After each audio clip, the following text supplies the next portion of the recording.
ব্রাহ্মণবাড়িয়া সদর উপজেলার শ্যামপুর গ্রামে এভাবেই নৌপথ বন্ধ করে নদীতে উদ্গীরণ হওয়া গ্যাস গ্রামে সংরক্ষণ করে প্লাস্টিক পাইপের মাধ্যমে বাসাবাড়ি ও বাণিজ্যিক প্রতিষ্ঠানে সরবরাহ করে স্থানীয় প্রভাবশালী চক্র।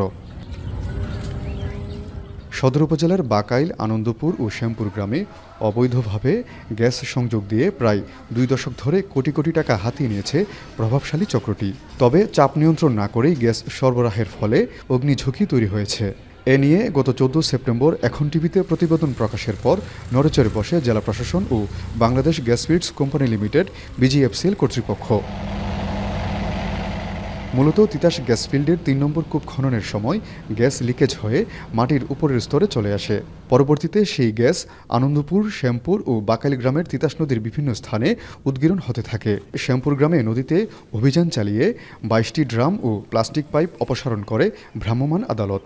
অভিযান অব্যাহত রেখে গ্রামে ঝুঁকি নিয়ে ব্যবহার করা গ্যাস সংযোগগুলো অপসারণ সহ চক্রের বিরুদ্ধে আইনগত ব্যবস্থা নেওয়ার কথা জানান উপজেলা নির্বাহী কর্মকর্তা।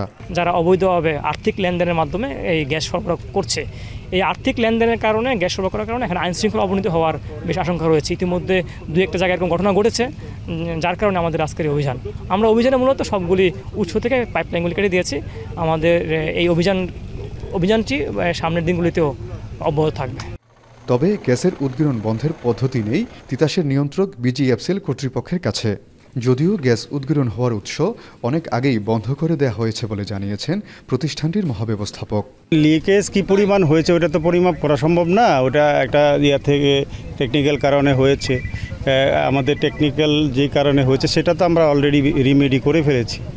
সুতরাং ওইখান থেকে ওয়েল থেকে বা রিজার্ভ থেকে কোনো গ্যাস এখন আর আসছে না, এ ব্যাপারে গ্যারান্টিড। যেটা আগে চলে এসেছিল সেটাই এখন ওখানে আছে।